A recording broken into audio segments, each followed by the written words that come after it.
11 ఎకరాల 37 గుంటల భూమి కార్యకర్త భూమిని కొంతమంది వ్యక్తులు పట్టా చేసి మా ఊరికి పహారు కూడా పెట్టారు.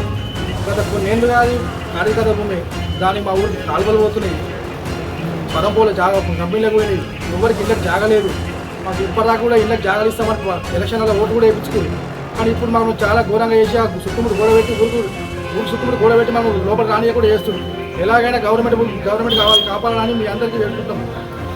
సార్ పిటిషన్ ఇచ్చారా? ఇప్పుడు ఎంఆర్ఓ పిటిషన్ ఇచ్చాం. ఎందుకు ఇచ్చారు? భూమి కాపాడాలని చెప్పి, గవర్నమెంట్ భూమి కాపాడాలని చెప్పి, కార్యకర్త భూమి కాపాడాలని చెప్పి, గవర్నమెంట్ వాళ్ళు తీసుకోవాలని చెప్పి బాగా కావాలని కూడా అడుగుతున్నాం. గవర్నమెంట్ వాళ్ళు తీసుకోవాలి. తర్వాత విషయం ఏదంటే మేము గవర్నమెంట్తో మేము మాట్లాడుతాం. గవర్నమెంట్ తీసుకోవాలి. కలెక్టర్ దగ్గర కూడా పోయినాము.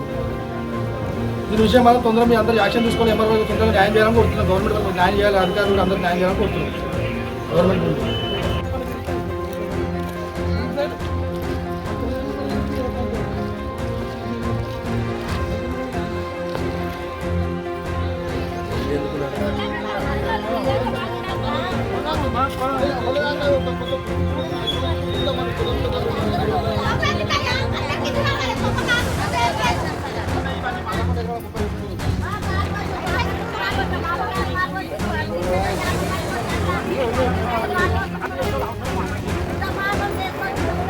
నిమ్మ చెట్లు ఉండే అన్ని చెట్లకు కూడా నీళ్ళు పోయిండ్రు. అప్పుడు ఆనలు పడుతుంటే బంగ్లాలు వచ్చి ఉంటుంటే అది పోయినాయి, ఇక్కడ అన్ని పోయినాయి.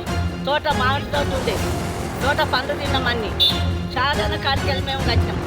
మాకు అయితే గోదా గొడ్డు అన్నీ పడుకున్నాయి. ఇక్కడ రేపు మాకు పిల్లలకు కూడా దరువు అవుతుంది కదా అని మేము అనుకుంటున్నాం. కానీ మొత్తమే ఇట్లా చేస్తారని మేము అనుకుంటలేము సార్. ఏం చేశారు? ఇస్తారు కదా అనుకున్నాం. పట్టేలు ఇస్తారు కదా అని లోపల అయ్యేది మాకేం తెలుసు. మీకు ఏం కావాలంటారమ్మా? ఇప్పుడు మీకు ఏం కావాలి?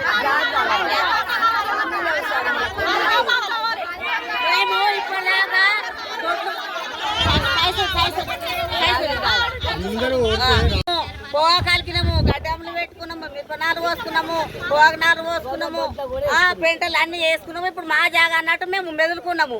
ఇవాళ మా ఇంటికి వెళ్ళి మొత్తం తాళం వేసినట్టు వేసిండు.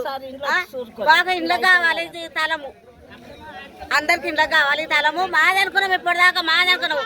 మా గుత్తగా కేసరి పెట్టింది, మాకు మేము కనుక్కోలేదు. ఓసారి 2-3 ఏళ్ళ కింద ప్లాట్లు అని కడీలు పట్టుకున్నారు, అన్ని చేసుకున్నాము. తెలంగాణ బాటిల్ పట్టుకొని ఇంత పాపము మొత్తం ఊరికి తాళం వేస్తాడని మేము అనుకోలేదు. అప్పటి నుంచి మాది మాకు ఉంది అనుకున్నాం.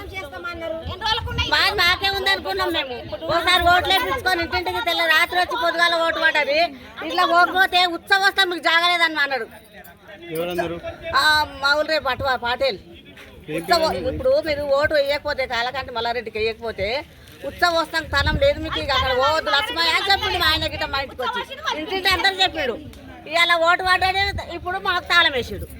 అట్లయింది, తాళం వేసాడు. మాకు బళ్ళు ఉన్నాయి. ఇప్పుడు పంట తోటలు ఎక్కడే అశానాథుల రాళ్ళు వేసుకున్నాం, రాళ్ళ మీద మట్టి పోసిరు, అదంతా ఊళ్ళ కొట్టిరు. మా ఇంటి దగ్గర రమ్మంటే వాళ్ళు వచ్చారు, మరి వచ్చి ఎంత ఇబ్బంది. ఇంటికోటి ప్లాట్ కావాలి మాకు ఏదని మేము ఆశపడతలేము. జాగాలకు దానికి దీనికి మేమేమట్లా ప్లాట్లు మాకు కావాలి. ఎందుకంటే మీకేమన్నా అంటే ఏమన్నా హామీ ఇచ్చారు? ఇంతకుముందు ఇచ్చారు, ఎన్ని రోజులు నాకు అవుతుంది అన్నాడు. అయితే ప్రభుత్వ భూమి అన్నారా, లేకుంటే మీకు అవన్నీ ఉన్నాయని అన్నారా? ఉన్నాయి, కాగితాలు ఉన్నాయని అంటేనే వచ్చినాం మేము.